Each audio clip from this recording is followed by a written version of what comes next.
morning and welcome to Rising. We have a remarkable show for you today on this Wednesday.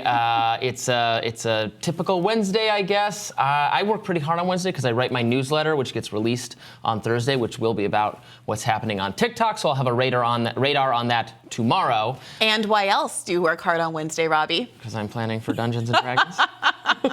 That's right. I'm still waiting for my invitation to play D&D for maybe the one of these first days. time. All right. Well, up first, former special counsel Robert Hur's congressional testimony Tuesday about President Biden's mishandling of classified documents drew ire from both sides of the aisle. One camp said he unfairly came down on President Biden. The other side said he didn't go far enough. When asked by Representative Hank Johnson if Robert Hur identified as a member of the Federalist Society, a conservative legal group, he responded, "I am not a member of the Federalist Society. I am a registered Republican. I can assure you and I can tell you that partisan politics had no place whatsoever in my work. It had no place in the investigative steps that I took," unquote. Let's listen. Over a 5-hour interview that he didn't recall how he got the documents.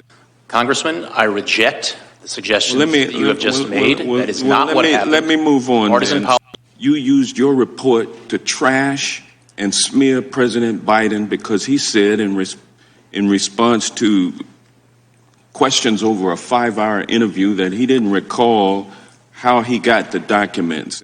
Congressman, I reject the suggestions that you have just made. That is not what happened. Let me move on. Partisan politics played no part whatsoever in my work. You are a member of the Federalist Society, are you not? And fair. Are you a member of the Federalist Society? I am not a member of the Federalist Society. But you are a Republican, though, aren't you? I am a registered Republican. Yes, sir. And you're doing everything you can do to get President Trump reelected so that you can get appointed as a federal judge or perhaps to another position in the Department of Justice. Isn't that correct?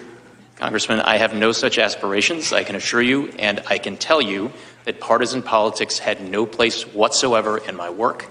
It had no place in the investigative steps that I took. It had no place in the decision that I made, and it had no place in a single word of my report. He went on to say, quote, "Congressman, what you're suggesting is that I shape, sanitize, omit portions of my reasoning and explanation of the Attorney General for political reasons." Let's listen. Congressman, what you are suggesting is that I shape, sanitize, omit portions of my reasoning and explanation of the Attorney General for political reasons. No, I suggest that you not shape your report for political reasons, which is what you did. That did not happen, Congressman. That did not happen. Representative Adam Schiff questioned her, saying, "You could have written the report with comments about his specific recollection as to documents or a set of documents, but you chose a general pejorative reference to the president. You understood when you made that decision, didn't you, that it would ignite a political firestorm with that language, didn't you?" You could have written your report with comments about his specific recollection as to documents or a set of documents, but you chose a general pejorative reference to the president. You understood when you made that decision, didn't you, Mr. Hur, that you would ignite a political firestorm with that language, didn't you?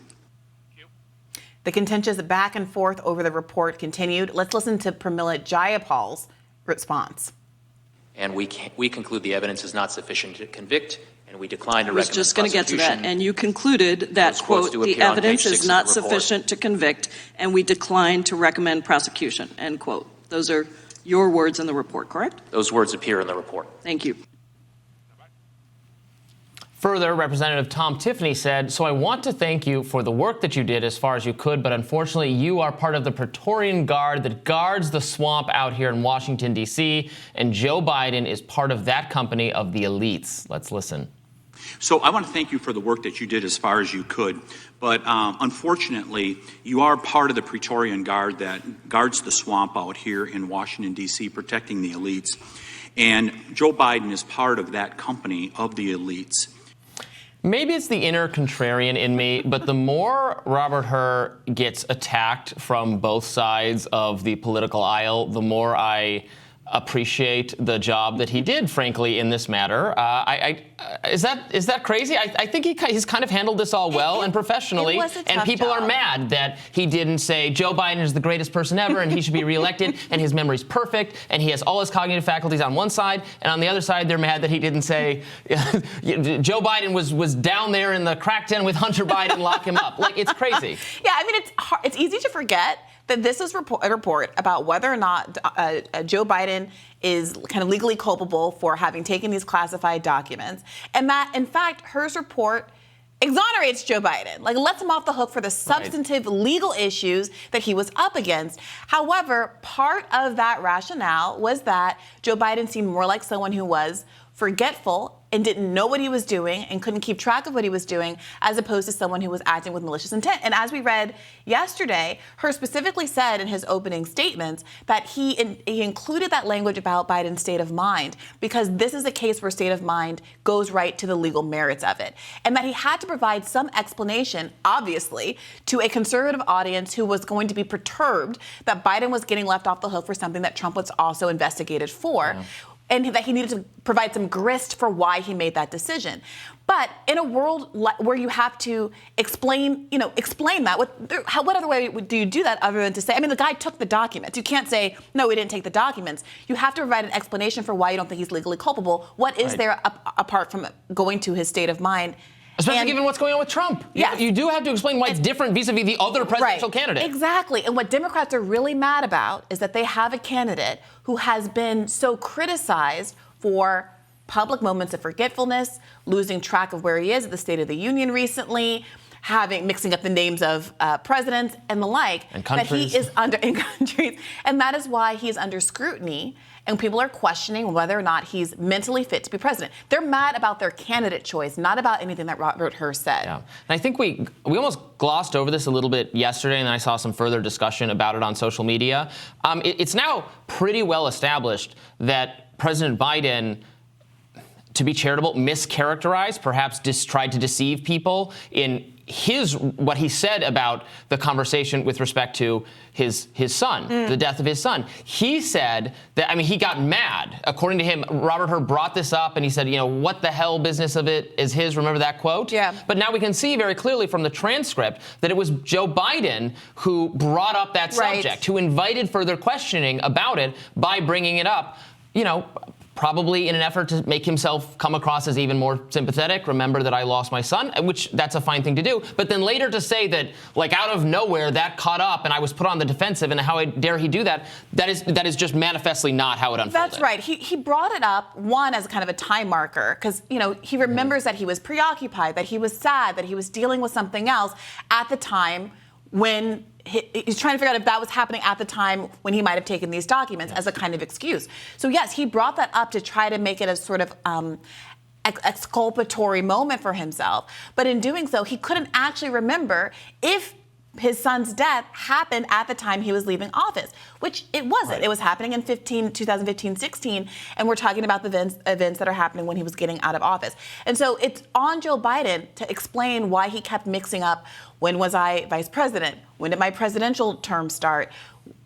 Is this actually even a legitimate excuse to be bringing up that I was preoccupied with the horrible tragedy of my son's passing, and that's why some of these documents got mislaid? At the end of the day, it worked out to his favor, right? Because Hur decided that he was not legally culpable for taking these boxes intentionally, the way that some would argue he was. But you cannot have it both ways. Right. If it were a normal person who mixed up these dates, or someone, I shouldn't say normal person, but a person who didn't have all the baggage that Biden is bringing into this, him mixing up facts and dates in this deposition would not be a big deal. So again, the problem is Biden's priors, not what happened in this transcript. Yes, and I don't particularly have any desire to see Biden prosecuted for this issue. I've gone on the record saying before that I think documents are overclassified in a knee-jerk national security sense that often ought not to be classified, and that's actually a blow to public transparency. The fact that multiple political figures of both parties seem to have kept things inadvertently that happen to be marked classified is, I think,